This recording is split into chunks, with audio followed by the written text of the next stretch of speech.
Monsieur, bonsoir et merci d'être sur Télé Africa. Merci de prendre à nouveau langue avec votre magazine d'information de la mi-journée, le Métronome. Nous avons rendez-vous avec l'actualité et l'actualité au Gabon, elle a un lien également avec la justice. Nous venons d'apprendre à travers les médias la mise sous mandat de dépôt d'Alain Simplice Bungweres, ancien candidat à l'élection présidentielle du 12 avril dernier, nommé conseiller spécial du président de la République, responsable du département infrastructure. Merci de mettre les photos à l'écran, merci beaucoup. Nommé donc le 8 mai dernier responsable du département infrastructure du palais de la présidence de la République. Il a été placé depuis le lundi 27 octobre dernier sous mandat de dépôt. Il lui est reproché de faits de malversation financière et d'intimidation. Nous allons revenir sur cette information dans nos prochaines émissions. Mais déjà, avec mes trois invités présents sur le plateau dans le cadre de cette émission, nous allons essayer de commenter cette chaude actualité qui défraie la chronique depuis quelques heures seulement dans la capitale gabonaise, Libreville. J'ai le plaisir de recevoir dans cette émission Nikez Molombi. Je le reçois à sa qualité de responsable du RESEVA. Il est également vice-président du Conseil économique, social et environnemental. Monsieur Molombi, bonsoir. Bonsoir. Je reçois également Yves Boulingui. Il est coordinateur de l'association J'aime Mouila, une association présente sur le terrain dans le sud du Gabon depuis 8 ans maintenant, qui a également engagé certains de ses membres lors des élections locales. Monsieur Yves Boulingui, bonsoir. Bonsoir, monsieur. Et également présent sur le plateau un Gabonais aussi, Evrard Mokani Mombo, c'est bien ça? Vous êtes le coordinateur du RESEVA qui est en même temps expert en développement durable. Bonsoir. Bonsoir. Merci beaucoup d'être sur le plateau avec vous. Nous allons surtout parler de protection de l'environnement, le développement durable à travers évidemment cette initiative prise par le gouvernement, celle de renforcer les politiques de lutte contre les déchets plastiques. Alors commençons donc par ce qui est désormais l'actualité en lien avec la lutte contre la corruption. Vous le savez, le président de la République a reçu l'appareil judiciaire la semaine dernière. Il s'est agi de faire le point sur une vaste opération de lutte contre la corruption dans les institutions, mais également la haute administration. Brice Clotaire Oligui Nguema engagé donc contre la lutte contre la corruption. Je vais vous poser la question à vous, Nikez Molombi, parce que vous êtes autour de la table le plus outillé en tant qu'acteur de premier plan de la société civile gabonaise. Vous avez mené plusieurs combats depuis plus d'une trentaine d'années maintenant dans notre pays dans le cadre de cette lutte contre les malversations, contre la corruption. Brice Clotaire Oligui Nguema a donc annoncé la semaine dernière sa ferme volonté de placer la lutte contre la corruption au cœur de son septennat. Comment vous voyez cette mise sous mandat de dépôt d'Alain Simplice Bungweres, considéré comme étant présumé coupable dans une affaire de malversation financière dans le cadre du BTP? Je voudrais d'abord vous remercier de l'invitation et d'autre part dire que la personne qui est citée est un collaborateur important du chef de l'État, conseiller chef de département. À l'entame de votre propos, vous nous avez donné cette information en disant que c'était dans les réseaux sociaux.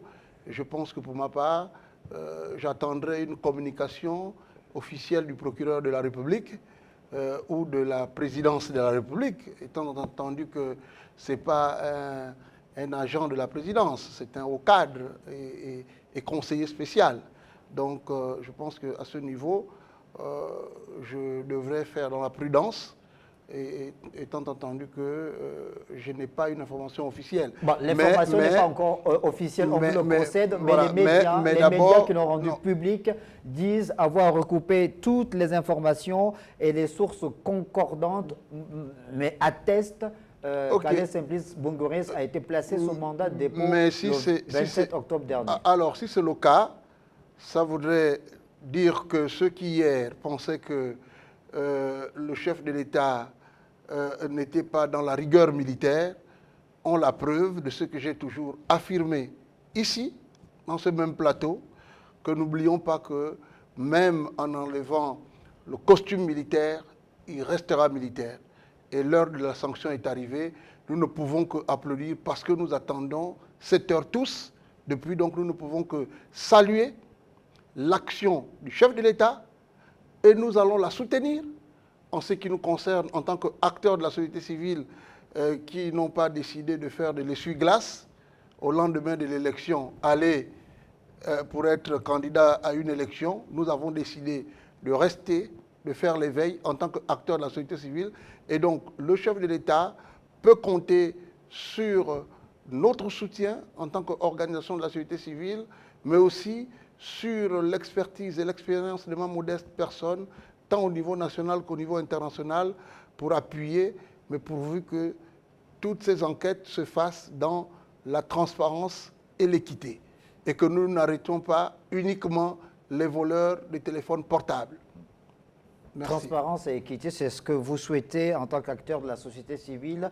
Nikes Bodombi, Yves Boulingui, alors comment vous, en tant qu'acteur de la société civile également, syndicaliste, vous réagissez à l'annonce de cette mise sous mandat de dépôt d'Alain Simplice Bounguéré, ce qu'on rappelle quand même qui a été au cœur de l'actualité au mois d'avril dernier, parce que candidat à l'élection présidentielle, il a porté un projet qu'il a soumis à l'appréciation du peuple gabonais. Au lendemain de cette élection présidentielle, au mois de mai, il a été nommé conseiller spécial du président de la République en charge du département infrastructure. Est-ce que vous estimez que là, le gouvernement, sous les orientations de Brice Clotaire Oligui Nguema, est en train d'envoyer un signal fort quelques jours seulement après que le chef de l'État ait échangé avec l'appareil judiciaire sur sa ferme volonté de mettre un coup de frein à la corruption? On a parlé de tolérance zéro à la corruption. Ok, merci Monsieur Ange. Ce que j'ai envie de faire, c'était surtout d'applaudir de deux mains l'intention qu'a eu le président de la République depuis pratiquement 2 semaines. Alors, depuis 2 semaines, il a annoncé la mise en place des audits qui devraient faire en sorte que les gros poissons puissent émerger et que la justice, qui est aujourd'hui la risée presque nationale, puisse être réhabilitée. Je suis syndicaliste et je suis le premier syndicaliste des régies financières. Je suis douanier, je suis le premier. J'ai fondé ce qu'on appelle le syndicalisme en douane avec certains collègues dont ce n'est pas la peine de citer des noms. Et je vais vous rappeler quelque chose.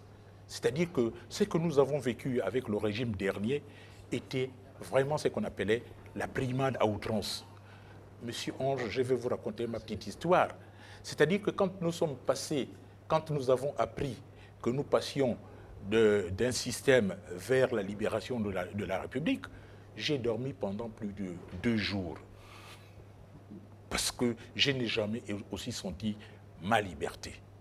Mais seulement, il y a toujours dans les méandres des dirigeants des fossoyeurs de la réalité. Il y a des poches de résistance selon vous? Voilà, il y a des poches de résistance qui reviendraient soit des liens particuliers que les dirigeants ont avec certaines personnes, soit de la famille qui facilement influence les décisions qu'un dirigeant a envie de prendre de manière déterminée.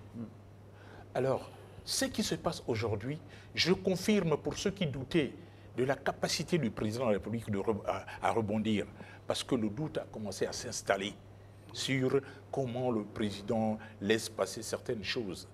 Mais moi qui ai vécu plus ou moins à ses côtés par le truchement de mon cadet, qui était son grand ami, je savais que ça va arriver parce que ce jeune homme, quand je le voyais venir chez mon petit frère, je sentais que c'était un monsieur déterminé et je ne suis pas surpris. Tous ceux qui ont fait du bruit sur la bipolarisation du président, qu'il était à la fois président de la Cour, président du Conseil supérieur de la magistrature, ont la preuve qu'il fallait qu'il soit là pour que certaines choses bougent. Et moi, je continue à compter sur lui, parce que ce n'est un secret pour personne.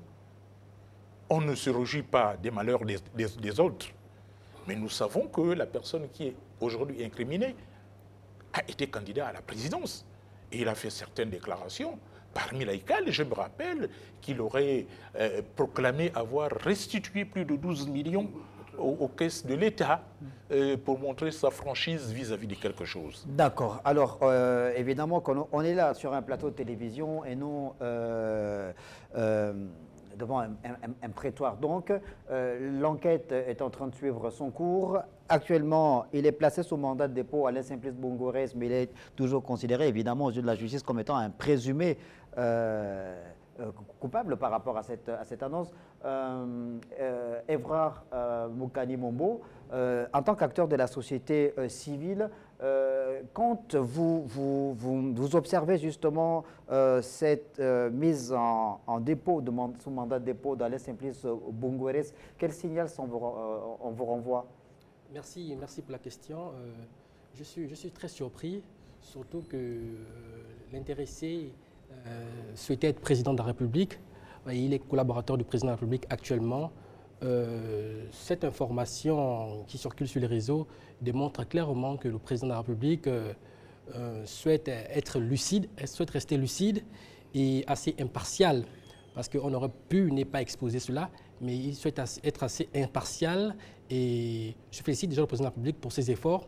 Et pour aller plus loin, je souhaiterais même que l'on puisse faire un audit du compte à la CDC qui a été destiné à gérer les financements des collectivités locales pendant la tournée du président de la République. Donc pour rebondir sur le sujet, je suis assez surpris que la justice fasse son travail. Vous voulez dire agréablement surpris? Agréablement surpris, très surpris pour quelqu'un qui voulait être président de la République et qui est aujourd'hui collaborateur du président de la République. C'est vraiment étrange. Alors, on va laisser évidemment la justice faire son cours et revenir sur cette information dans nos prochaines émissions afin de pouvoir aller dans le détail. On va ouvrir rapidement le second tiroir de notre émission consacrée donc au mois dédié à la lutte contre les cancers féminins à travers le monde et notamment au Gabon depuis plusieurs années maintenant. Et cette année 2025, le gouvernement gabonais, la société civile, les nombreuses associations sont également sur le terrain, à l'exemple de l'association J'aime Mouila qui a séjourné le week-end dernier au sud du Gabon, dans la capitale provinciale de Langounié, afin de pouvoir organiser une activité rentrant dans le cadre de ce mois dédié à la lutte contre les cancers féminins. Face aux élèves du lycée technique Nyonda Makita de Mouila, le procureur de la République, près du tribunal de première instance de Mouila, en séance de sensibilisation sur les sanctions encourues en cas d'auteur de violences en milieu scolaire. Les sanctions encourues par les personnes qui exercent des violences physiques peuvent être de deux ordres. Il y a des sanctions disciplinaires d'un côté et des sanctions pénales de l'autre. L'objectif principal est d'amener les apprenants à adopter des comportements responsables. C'est là plutôt de ce reportage initié dans le cadre de la lutte contre les violences en milieu scolaire. Le temps pour nous, du côté de la régie, qu'on retrouve ce reportage de cette activité organisée par l'association J'aime Mouila dans le cadre de la lutte contre les cancers féminins. Mais je peux déjà vous demander à vous, Yves Boulingui, qui est coordinateur de cette association J'aime Mouila, les mobiles pour lesquels votre association J'aime Mouila, avec la participation active sur le terrain de l'ONG Croissance Saine Environnement dirigée par M. Nikaz Moulombi, il va également nous en parler. Pourquoi est-ce que J'aime Mouila s'est mêlé à cette campagne de lutte contre les cancers féminins? Merci encore, monsieur le journaliste. En fait, pourquoi est-ce qu'on s'est mêlé? Parce que déjà, nous sommes une ONG. Par définition, l'ONG apporte le bien-être vers les peuples. À cet effet, un phénomène comme le cancer, dont je connais les affres,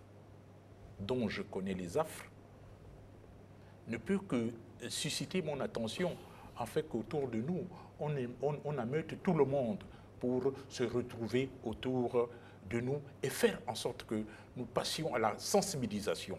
Parce que c'est important de sensibiliser toutes les populations, d'où qu'elles soient.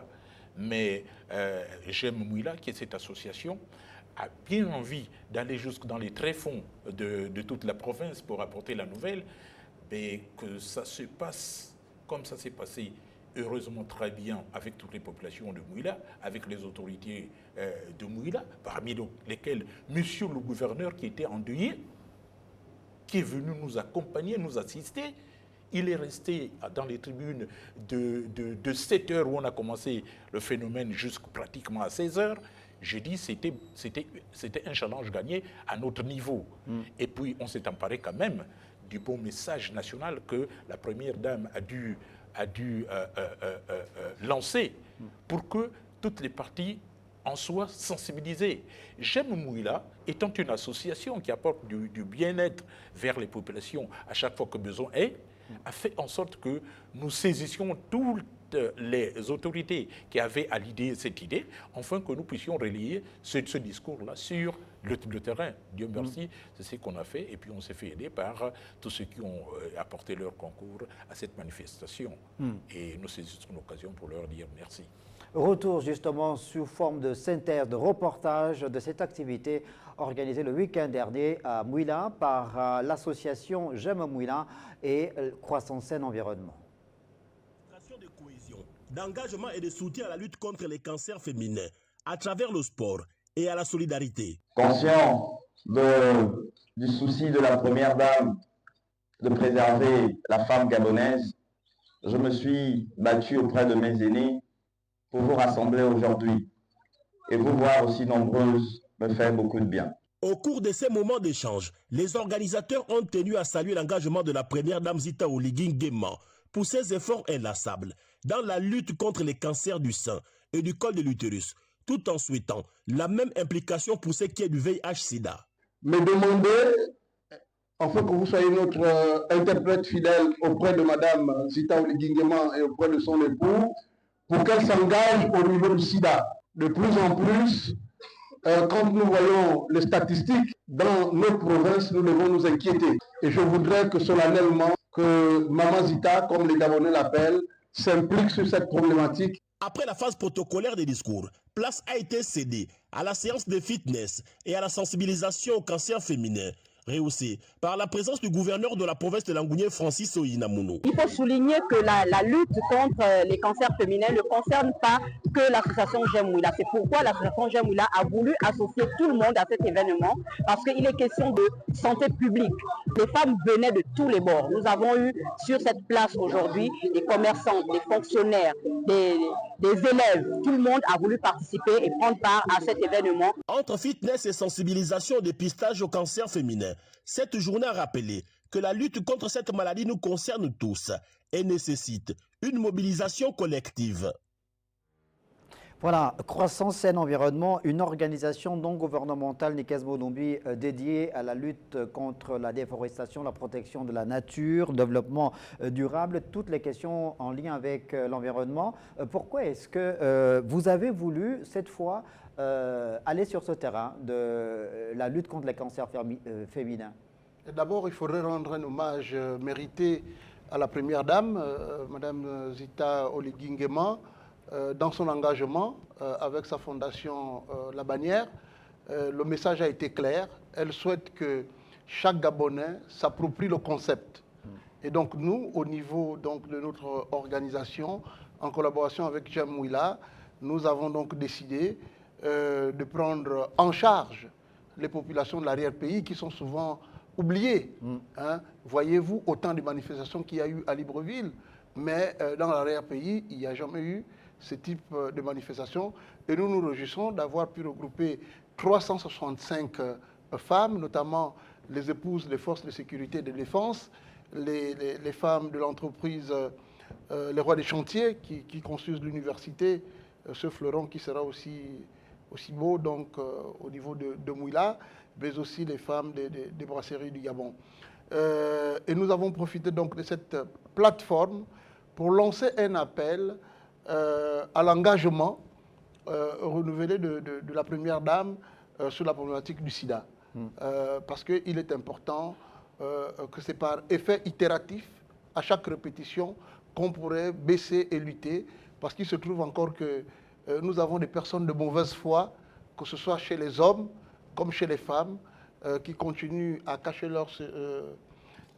leur séropositivité et statut, et ça crée donc des dégâts chez les jeunes enfants au niveau scolaire avec des décrochages regrettables. Et c'est pour nous une fierté. Et nous avons joint à cela donc, une série de fitness. Et cela a permis aussi donc, à beaucoup de participants de découvrir le développement économique qui commence à s'emparer dans Mouila, notamment au Lac Bleu. Et on espère, c'est l'occasion pour nous de remercier tous nos partenaires, sans vouloir les citer ici pour ne pas faire de la publicité, qui ont apporté leur appui à cette réussite. Notre objectif, ce serait de toucher les grands centres, parce que depuis la diffusion de ces éléments, les gens nous appellent de partout, que ce soit de Fougamou. À Fougamou, on nous a simplement dit, mais vous ne pouvez pas faire des choses à Lambaréné, sauter Fougamou, aller à Mouila, aller Bamba, Mbigou. On nous a posé la même question.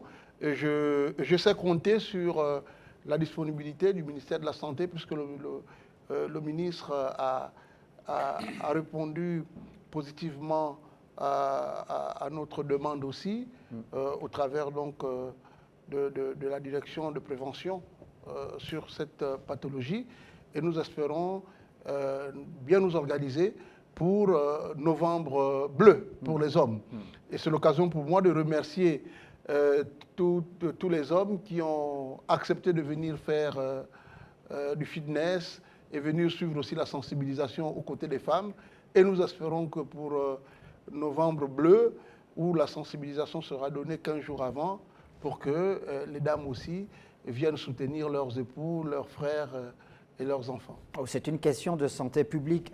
Yves Boulingui, j'aime Mouila, croissance sain environnement, engagé dans le cadre de cette lutte contre les cancers féminins dans la ville de Mouila, dans la province de Langounié en général. Il y a, on va dire, trois principales articulations autour de ce mois d'octobre 2025 dédié à la lutte contre les cancers féminins. Il y a le premier point en rapport avec le dépistage précoce. Et là, vous avez fait, dans le cadre de vos activités, en tant qu'association J'aime Mouila, une campagne de sensibilisation dédiée, pas seulement à la jeune féminine, mais à l'ensemble des populations. Oui.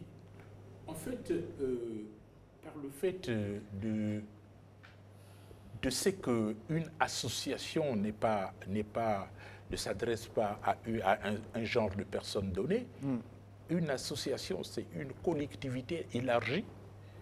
Ce que nous avons fait, c'est que nous n'avons pas limité notre action. Parce qu'on va dire que c'est au confin de la sortie des élections législatives locales que nous avons fait la chose. Non, c'est notre quotidien, apporter du bien-être aux populations de Mouila. C'est pourquoi nous disons J'aime Mouila. En fait, ce n'est pas pour faire dans l'exclusivité. Hein. J'aime Mouila, c'est un slogan qui unit l'ensemble des compatriotes de Langounié et d'autres contrées qui ont choisi Mouila comme l'arbre de paix. Vous voyez? Donc, ayant grandi dans un milieu où il y a plusieurs écoles, parce que chez nous, une autre fierté, c'est que nous avons plein d'écoles à Mouila. Nous sommes une mosaïque, c'est la province où on retrouve plus d'ethnies au Gabon que partout ailleurs. Donc, dans ce que nous faisons, nous ne pouvons pas faire dans l'exclusivité.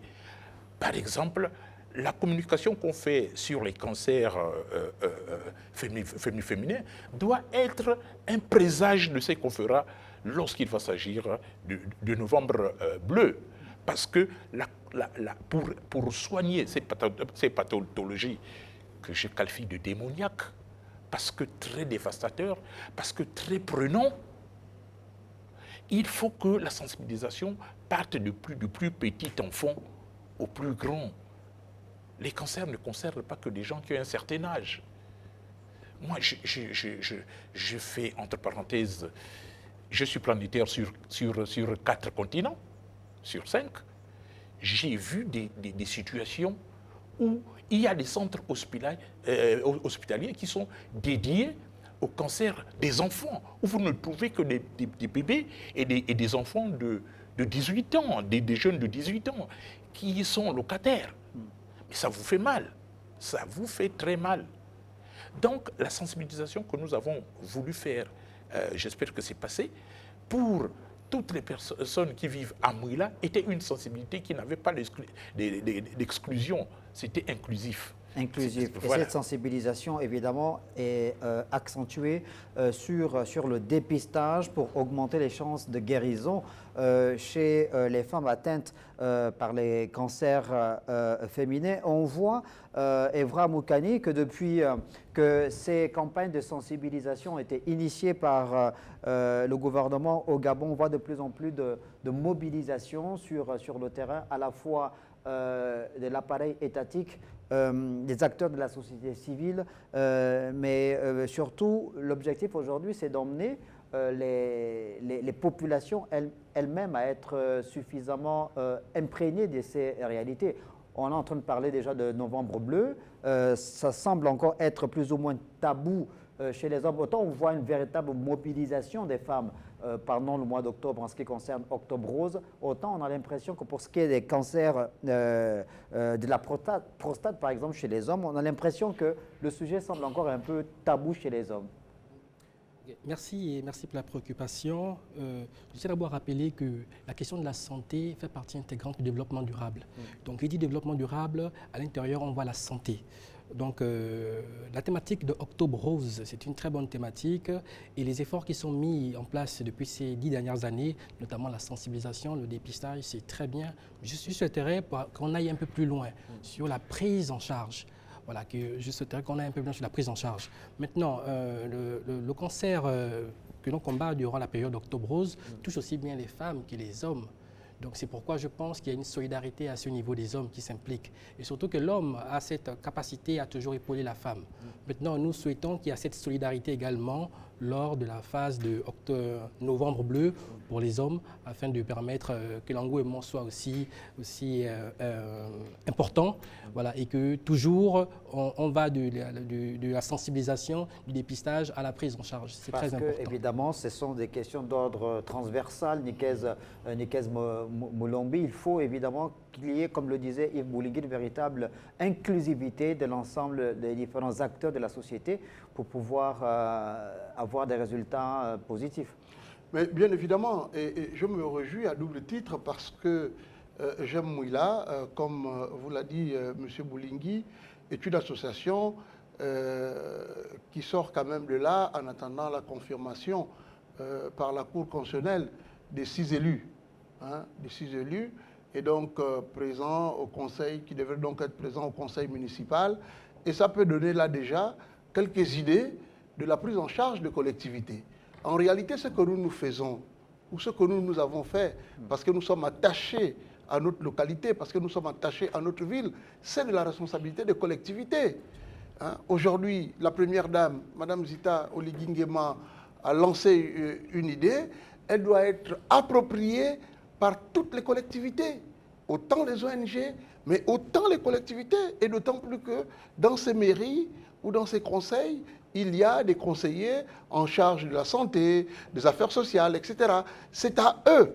Et je me réjouis de ce que Jean Mouila a réalisé un bon score en tant qu'indépendant, société civile, en espérant que l'inclusivité que souhaite prôner, entre guillemets, le chef de l'État, avec l'émergence de nouveaux acteurs, seront effectivement prises en compte pour que toutes ces questions soient effectivement appropriées et surtout qu'on ne se limite pas qu'au mois d'octobre et au mois de novembre.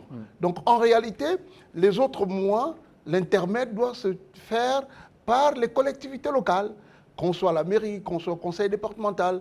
Ça devrait être donc le travail de cela. Mais je pense aussi que certainement que vous reviendrez sur ces mêmes questions.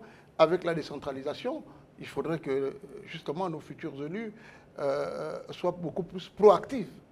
Voilà. Oui, évidemment. Vous avez bien fait d'ouvrir cette brèche en lien avec ces élections locales qui ont été organisées le 27 septembre dernier. Élections jumelées, élections locales et législatives 2025 au Gabon.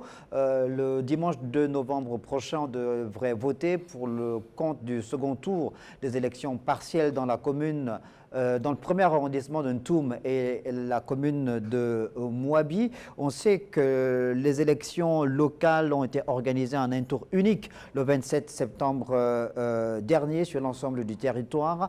Yves Boulingui, Nikas Boulombi venait de le dire, l'association J'aime Mouila a pu voir sa liste obtenir 6 conseillers.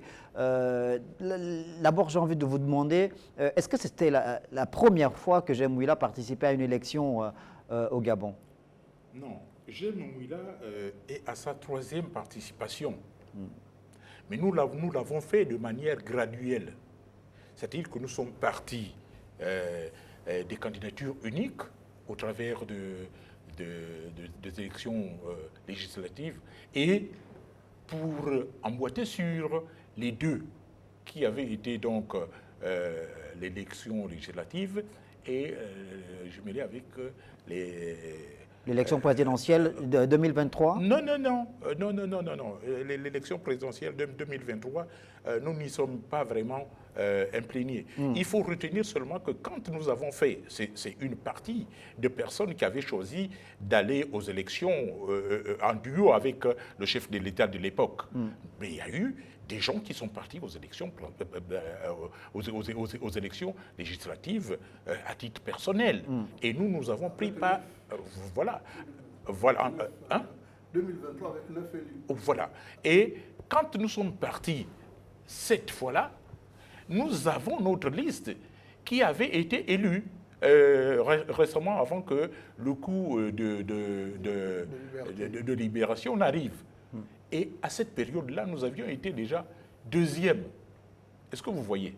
Donc théoriquement, au regard de la bienfaisance et de ce que nous avons vu pendant les présidentielles, c'est-à-dire l'harmonisation et la préparation des élections comme ça n'a jamais été au Gabon, on se disait logiquement on partirait de 2e à 1er. Alors, vous êtes une association, vous n'êtes pas un parti politique. On sait que la ville de Mouila est une ville historiquement très politique et qui a fécondé des grands leaders dans l'histoire politique de notre pays. On sait qu'à Mouila, il y a des grands partis politiques, notamment, comme ça a été le cas du PSD, du Parti démocratique gabonais, du RPM, de l'ADER, par exemple, qui ont eu pignon sur rue à Mouila. Comment vous expliquez ce beau chiffre ramené à une association? Comment vous expliquez justement que les électeurs aient été réceptifs à votre discours? Non, en fait, ça rentre dans le cadre des innovations.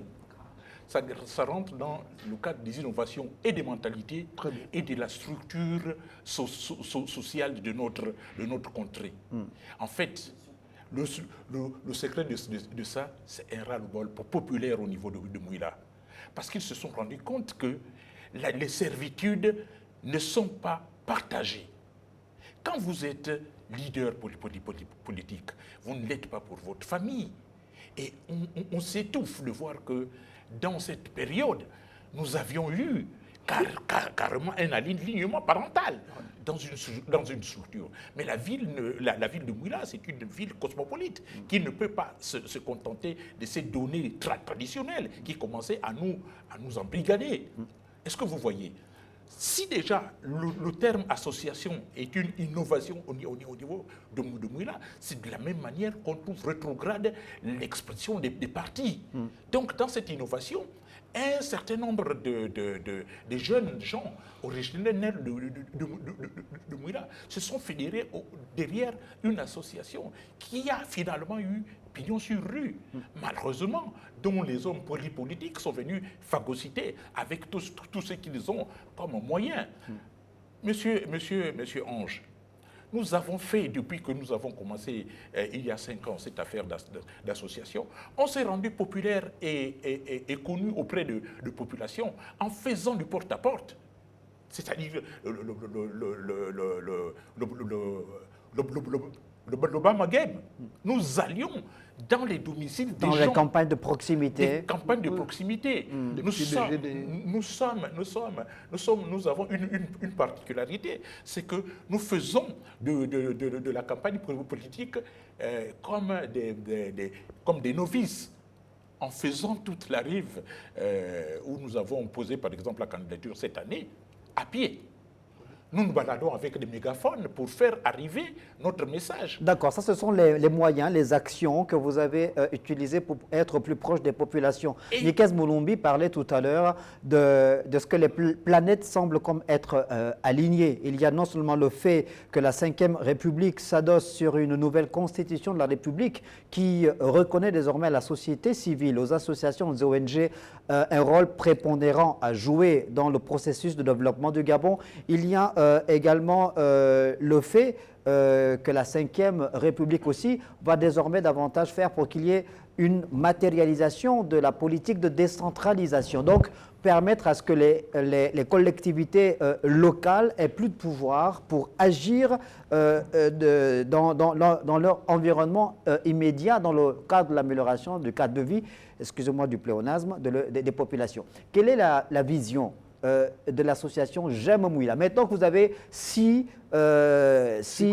conseillers, vous les avez pourquoi? Pour le décor, bien vous entendez jouer un rôle majeur au niveau de la commune de Mouila?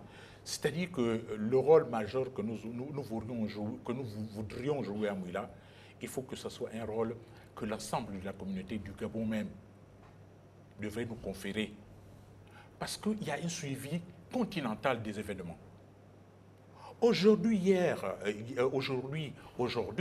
la coopération même a changé. Les grands pays ne veulent plus donner aux États le minimum qu'ils donnaient parce qu'ils se sont rendus compte que ça n'arrivait pas aux populations. La coopération a changé. Vous avez entendu le président Trump refuser à ce qu'il continue à verser des sommes faramineuses aux États. Donc, il passe désormais par le truchement des associations pour que le bien-être arrive à ces populations.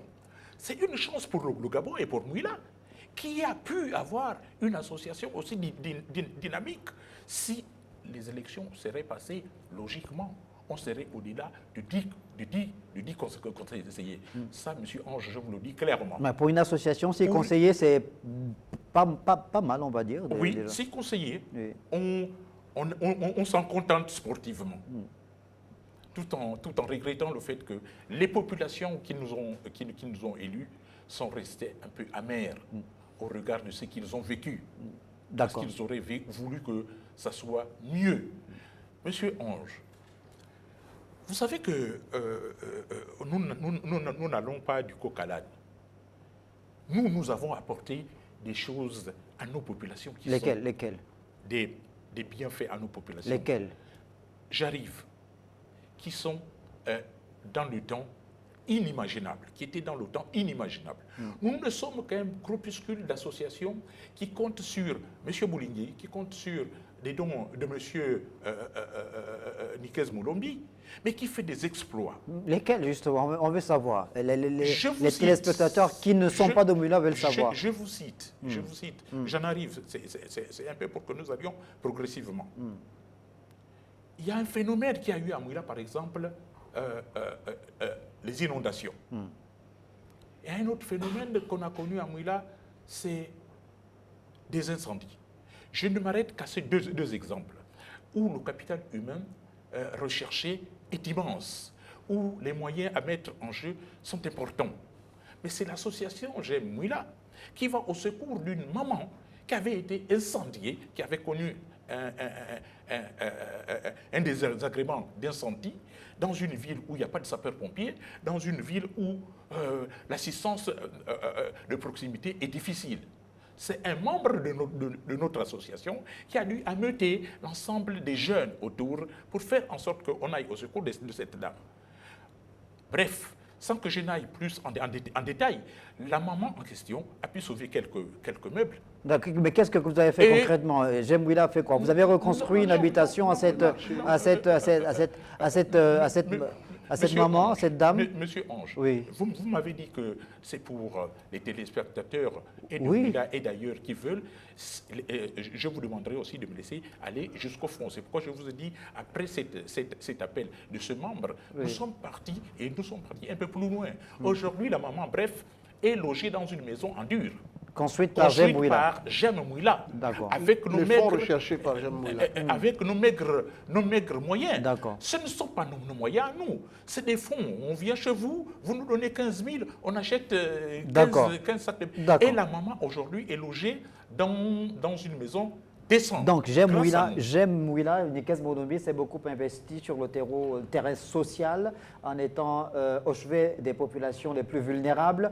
Notamment. Aujourd'hui, avec ses conseillers, quel rôle cette association veut-elle jouer dans le cadre des différentes politiques sociales élaborées par la mairie de Mouila? D'abord, dans le rôle de la gouvernance et de la transparence. Je voudrais vous dire ici, de manière solennelle, la mairie de Mouila a souffert des années durant par des potentats. Les gens se sont érigés en trésor. Et je puis vous dire qu'il a fallu le coup de libération pour qu'on puisse avoir un délégué spécial, militaire, et se rendre compte que la mairie de Mouila pouvait doubler ses recettes. C'est incroyable. Et ça, nous devons remercier le président Brice Clotaire Oligui pendant que nous dormions, qui a réfléchi à faire arrêter cette gabégie sans tuer un seul moustique et nous permettre de constater que les recettes pouvaient doubler. Premièrement. Deuxièmement, le patrimoine de Mouila au niveau immobilier a été spolié. Au moment où je vous parle, et je l'ai dit pendant cette campagne, et je me réjouis de cette enquête, certains responsables de cette mairie et d'autres qui reviennent même comme conseillers, se sont arrogés le titre foncier du marché de Mouila pour s'accaparer des parcelles. D'autres ont vendu le patrimoine rare, culturel, qui était entre les mains d'un étranger, qui a été même en tôle et qui a été après expulsé.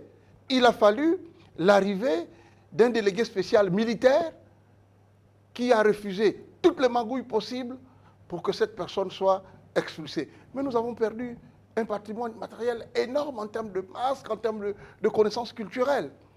Donc, ces 6 conseillers vont permettre d'avoir un conseil électrique. Parce que les populations de Mouila, au coin le plus bas, seront informées des décisions. Qu'elles soient bonnes ou mauvaises, elles seront informées. Et si elles sont mauvaises, systématiquement, elles vont se constituer en partie civile devant le juge.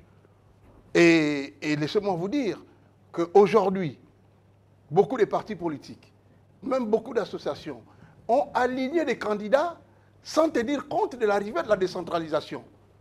Mais M. Sénéral Ange Pambou, cette décentralisation, avec la mise en place de cours de compte délocalisés, me verra beaucoup de futurs maires en prison. S'ils ne font pas attention, la gestion sera rigoureuse.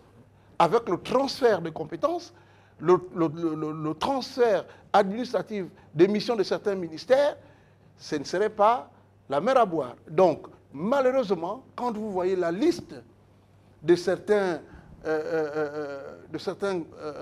élus et de certains partis, mais vous vous dites, mais comment ces gens-là le feront? Parce que là, on n'aura pas besoin du renforcement de capacité, on aura besoin du continuum. Alors, si vous avez un conseiller, pour ne pas le citer, comme M. Yves Boulingi, qui est connu au niveau national pour avoir apporté à la douane gabonaise des améliorations en termes syndicaux, qui a fait dans la contestation constructive,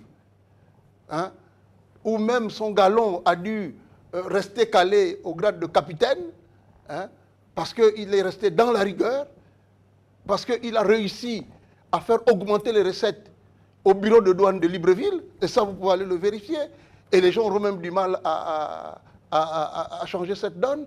Donc voyez-vous, l'association Jem Mouila s'est préparée pour que ces élus, dans la gestion, dans la gouvernance, et que Mouila devienne cette cité qui sera prise en référence, d'abord parce que nous risquerons d'avoir la meilleure université d'Afrique, elle est en train de sortir, mais on ne se rend pas compte. Il y a du travail qui se fait actuellement. Nous allons avoir la meilleure université d'Afrique.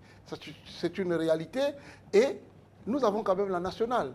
Avec le développement de Mayumba, hein, qui se fera, donc vous comprenez que Mouila va être au centre d'un développement. Et là, nous n'avons pas besoin d'avoir des élus qui seront contrôlés par des gourous qui voudront que la recette prise chez les bonnes femmes au marché, 50% va vers eux et le reste pratiquement dans la caisse. Il y a eu des trafics de timbres. D'accord, il y a eu même des trafics de cachets. On va revenir sur je vous passe la parole sur ce point-là, le dernier, parce qu'il y a une troisième thématique qu'on doit rapidement aborder. L'émission, c'est 52 minutes seulement. Donc, on vous passe la parole pour conclure sur ce thème en lien justement avec le rôle prépondérant que souhaiterait jouer l'association J'aime Mouila dans le cadre de la gouvernance de la mairie de Mouila. D'accord. Monsieur Pambou, il faut que le discours de la première personnalité du Gabon puisse avoir des relais et des bons relais. Les bons relais, c'est qui? Ce sont les gens qui n'ont jamais été là pour flirter avec les magouilles qu'il y a eu avant son arrivée. C'est une pitance que de remarquer que toutes les mairies, ou bien encore la mienne de Mouila, n'a été dirigée que par des gens qui ont un passé triphasé, qui ont eu le mérite d'être à l'époque hautement situés, hautement bien logés, et qui viennent faire dans la petitesse de notre petite mairie de Mouila le tremplin d'une trésorerie mal digérée. Mais ça, ce n'est pas de la faute des populations de Mouila pour subir telle sentence, pour subir tel affront. Les populations de Mouila n'ont besoin que de petites réalisations qui permettent d'améliorer leur quotidien. D'accord, on va revenir sur le rôle que votre association, avec l'aide de Croissance Saine Environnement et de tout ce qui vous accompagne, vous, J'aime Mouila, le rôle que vous voulez jouer dans le cadre de la gestion, donc, de la gouvernance de la mairie de Mouila. On va ouvrir le troisième et dernier tiroir de notre émission en lien avec la protection de l'environnement. Et là, je vais poser la question à notre expert en matière de développement durable, coordinateur de l'ONG du ROCEVAC, pardon. Alors, messieurs Évrard Moukani Mombo, c'est bien ça. Le gouvernement a donc pris la décision d'interdire l'utilisation des sachets ou des sacs plastiques. On sait que la pollution plastique représente un véritable problème à l'échelle mondiale. Premièrement, comment peut-on apprécier cette décision gouvernementale? Merci pour la question, monsieur le journaliste. C'est une très bonne question, c'est une très bonne problématique, le déchet plastique, à travers le monde entier. Déjà, ce que je peux dire, c'est que la décision du ministre s'inscrit en droite ligne avec la vision du chef de l'État, qu'il a rappelé à plusieurs tribunes, notamment au Sommet de la Terre à New York, à l'Union africaine, à la CEAC et au Sommet des Trois Bassins, où il a confirmé que le Gabon respectera ses engagements vis-à-vis de la communauté internationale sur les questions environnementales. Mais ce que je pense profondément en tant qu'expert du développement durable, c'est que la transition écologique doit être faite par une acceptabilité sociale. C'est-à-dire ? C'est-à-dire que le ministre et ses experts devraient mettre en place des mécanismes pour accompagner cette mesure, pour susciter l'adhésion du plus grand nombre. Entre autres, je peux citer que le ministre et ses équipes pourraient, exemple, distribuer des sacs réutilisables dans des grands marchés et les grands carrefours pour toucher le plus grand nombre des populations vulnérables, afin que la mesure soit acceptée. Qui supporte le coût. Voilà. Qui supporte le coût. Qui supporte le coût. Qui supporte le coût, justement. J'en viens. Deuxièmement, le ministre pourrait, par exemple, mettre en place un système d'obligations vertes.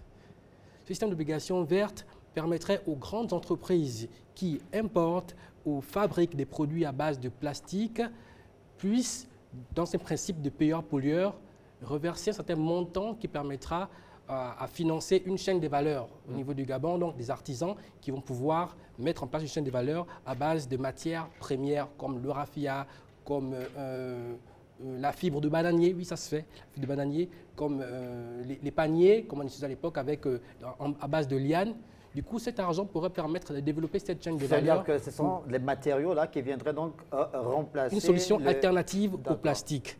Voilà, ce sont ces éléments-là qu'ils vont mettre en place pour pouvoir soutenir cette mesure. Nekes Molumbi, le propos des frères Mokani Mombo se justifie par le fait que depuis quelques jours, donc depuis l'arrêt de l'utilisation de produits plastiques dans le commerce en général, dans les quartiers, chez les épiciers, les boutiquiers, on remarque qu'il y a des boutiquiers qui ont du mal justement aujourd'hui à avoir les matériaux qui leur permettraient de pouvoir écouler leurs produits, que les consommateurs eux-mêmes ont du mal à pouvoir justement avoir ces matériaux-là.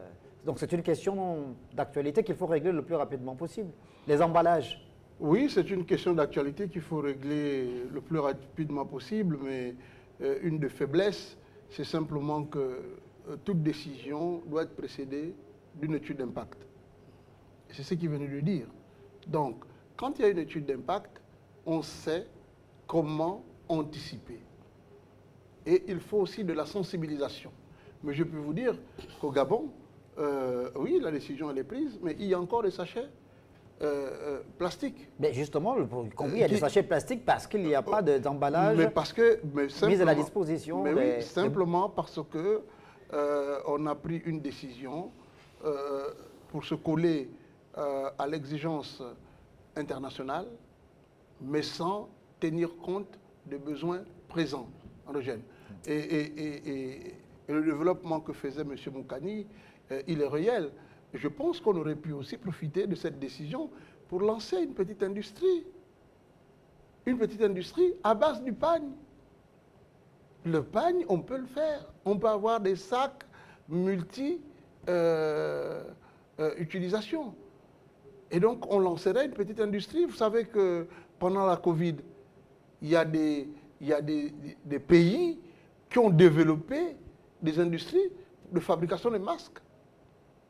Je ne veux pas les citer, il y a des pays du Maghreb, il y a des pays en Afrique de l'Ouest aussi qui se sont accrochés. Donc, il y a la décision, c'est vrai, mais derrière, les techniciens doivent travailler. Et c'est la difficulté de notre pays aujourd'hui. Beaucoup d'actions qui sont faites ne sont pas abouties. On ne veut pas se confronter à l'exigence. Donc, il y a déjà des pays qui ont réussi. Alors, est-ce que ça veut dire il faut faire du benchmarking. La décision a été actée, prise. Est-ce que ça empêche à ce que le gouvernement, justement, puisse mettre en place ces différents instruments, mécanismes qui feront en sorte qu'on puisse produire ces matériaux-là qui seront bénéfiques aux opérateurs économiques et aux consommateurs? Le gouvernement, en toute modestie, aurait dû associer les acteurs de la société civile, notamment les ONG, dans la sensibilisation. Je vous rappelle que la Constitution gabonaise consacre, à l'époque, à son article 7, la société civile. Nous parlons maintenant, aujourd'hui, nous ne parlons plus de multipartisme, nous parlons de participation. Donc la société civile est acteur à part entière. Ce n'est pas parce qu'on aurait associé des ONG qu'on demandera au ministre de laisser sa chaise. Non. Mais c'est ça l'inclusion que prône le chef de l'État tous les jours. Mais j'ai l'impression que beaucoup de responsables, beaucoup de hauts responsables sont décalés même à la vision du chef de l'État. Et donc, notre rôle à nous aurait été de descendre sur le terrain, comme nous avons fait pour Octobre Rose, sensibiliser, nous assurer qu'il n'y a plus de sachets. Vous êtes sûr que celui qui est à Makongogno, le Malien qui a acheté pour 100 000, pour 200 000, c'est que c'est interdit? Non, je pense que je ne voudrais pas citer pas mal de pays. C'est bien que ça a déjà été pris, mais il y a un travail à faire. Et ce travail, le gouvernement ne peut pas le faire seul. Il faut associer tous les acteurs, en tête desquels les ONG. Et nous sommes là pour ça. Mais c'est une très bonne décision qui concourt aussi à réduire l'impact du sachet plastique sur les océans. Et le Gabon ayant 800 km de côte, nous ne pouvons que nous réjouir de cette décision. Mais elle a besoin d'être appropriée par le plus grand nombre. Yves Bouligui. Oui, pour rebondir sur un domaine pour lequel je ne suis pas systématiquement spécialiste, mais pour lequel je suis dans un pays où ça existe, je suis naturellement disposé en tant qu'intellectuel ou semi-intellectuel d'apporter mon concours à cette analyse. Vous savez, aujourd'hui, on peut dire que le Gabon a une chance inouïe d'avoir un président. Je ne parle pas des dirigeants. Rendons à César ce qui est à César, parce que le casting autour du président est à refaire. Ça n'engage que moi. Mais nous avons la chance d'avoir un véritable président de la République, dont la volonté nous est enviée par des pays limitrophes. Mais pourquoi on n'arrive pas à saisir cette opportunité que Dieu nous a donnée pour faire en sorte que nous exploitions au maximum les intentions présidentielles? Regardez, on parle là de l'environnement, on parle des plastiques. Mais je vous assure que par mes effets de voyage, je suis passé dans un pays 4 fois durant. Et tous les jours, ça change. Je n'ai pas envie de citer ce pays-là. Il s'agit du Rwanda. Rwanda à côté là. J'ai eu la chance que lorsque les anciens dirigeants du Rwanda étaient là, j'y suis passé pour aller en Afrique du Sud. Et je suis repassé après que les nouvelles soient là. Mais la différence est notoire entre ce que j'ai connu à l'époque et ce qui se passe sur l'environnement aujourd'hui. Le président saisit l'occasion de faire en sorte que désormais nous ne faisons plus recours à cette affaire de plastique. On ne peut pas saisir l'occasion pour faire en sorte que c'est de l'empoisonnement parce que le plastique ne meurt pas avant 400 ans. D'accord. Mais utilisons les matières qui sont facilement renouvelables pour faire en sorte que une étude de l'USTM, Université du Gabon, la première scientifique, fait en sorte qu'on ait découvert que le Gabon était le 14e pays producteur de la banane. Combien de Gabonais savent que notre pays est le 14e pays producteur de la banane? Mais le papier se fait automatiquement, plus facilement, avec les goujons de banane. On peut en produire. La banane pousse au Gabon sans la planter. Je vous parle de l'Angouni encore, pour laquelle je suis ressortissant. D'accord. Vous voyez tout un champ naturel de bananes entre Ndende et les Bamba. Monsieur Moulingi, merci beaucoup. Malheureusement, le temps qui nous est imparti tire à sa fin. C'était également votre conclusion. Évidemment que vous avez l'opportunité, le temps, si vous en avez, de revenir sur le plateau de Télé Africa pour qu'on puisse continuer à décrypter l'actualité. Une dernière question à vous, Nikez Molombi, en lien avec l'actualité politique, puisqu'on est en plein, on l'a dit, dans l'organisation des élections législatives partielles. Le dimanche 2 novembre prochain, on va donc voter le second tour des partielles à Ntoum et à Mouabi. Il y a récemment plusieurs voix qui se sont levées au sein de la classe politique, même parfois de la société civile, pour demander l'annulation de ces élections du fait d'une cacophonie constatée dans le processus de son organisation. Comment vous réagissez? Écoutez, merci. D'abord, il faudrait dire que la cacophonie, nous l'avons tous constatée, mais c'est une élection. Et cette cacophonie est le résultat de l'ensemble des acteurs politiques de notre pays, depuis Omar Bongo à ce jour, avec le phénomène de bœuf votant. Nous-mêmes, nous avons appuyé Jean Mouila qui a eu 6 conseillers. Nous avons accepté notre défaite en exigeant notre victoire morale. Parce que nous sommes conscients qu'on ne peut pas passer notre temps qu'à organiser des élections. Maintenant, ceux qui souhaitent cette annulation, il y a l'ACR et il y a la Cour constitutionnelle. Le président de la République n'a ni mandat, ni qualité pour annuler une élection. Mais par contre, il faudrait demander au président de la République, dès à présent, nous avons 7 ans pour régler définitivement cette question de la transhumance qui nous a fait trop de mal, parce que simplement la transhumance est liée à l'argent. Demander au président de la République de mettre le fichier à plat.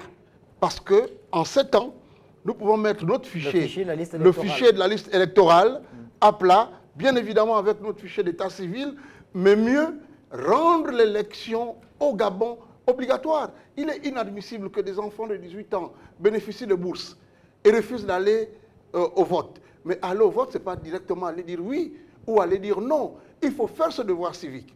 Il est inadmissible que vous bénéficiez de la CNAMGS et que vous refusez d'aller dire oui. Il est inadmissible que quand vous passez maintenant aujourd'hui ce qui était imprévisible sur le boulevard de charbonnage, vous voyez de belles routes, mais c'est l'argent du contribuable et vous refusez d'aller au vote. Donc, le chef de l'État doit lancer une réflexion dès à présent en mettant les politiques à l'écart, en appelant des technocrates pour régler définitivement cette question, mais en mettant le fichier à plat et en revisitant le code électoral qui a laissé, et je termine par là. Est-ce que c'est là véritablement la solution? Est-ce que l'abstention observée n'est pas simplement due au fait qu'il y ait des manquements observés? Non, non, non. L'abstention est une question d'incivisme. Et le phénomène de la transhumance est une question de corruption politique. Justement, vous parlez d'incivisme, mais vous-même, vous reconnaissez qu'il y a un phénomène de transhumance qui perdure dans notre pays depuis 1990. C'est parce que tous les acteurs politiques en tirent profit. Et soyons honnêtes, si Jem Mouila avait eu de l'argent, ben comme ce n'était pas sanctionnable, on aurait aussi transporté. Mais nous sommes fiers d'avoir été élus par les populations de Mouila. Mais aujourd'hui, vous allez avoir des élus transitionnels à l'Assemblée nationale qui n'auront pas de compte à rendre à des populations qui ne se reconnaîtront pas. Donc la solution... Vous dénoncez une forme d'absence de légitimité de la part de certains élus. Mais absolument, c'est naturel. Et c'est pour ça que j'invite le chef de l'État à garder tous ces élus au Parlement, qu'ils aillent s'assumer au Parlement et que nous ouvrions le grand chantier de la Ve République dans la mise à plat du fichier électoral. Merci. Parce que des années durant, les politiques en ont profité. Merci Nikes Moulombi. Merci d'être passé sur le plateau de ce numéro de l'émission Le Métronome en votre qualité de président de l'ONG Croissance et Environnement, responsable également du Rosévac et vice-président du Conseil économique et social. Merci également à vous. Environnemental. Environnemental. Et en décembre culturel. Merci également à vous, Ebrard Moukani Mombo, et à vous, Yves Boulingui, coordinateur de l'association Jem Mouila. Merci à tous les trois d'être passés. Ainsi se referme cette émission. Merci de l'avoir regardé et bonne suite des programmes sur Télé Africa.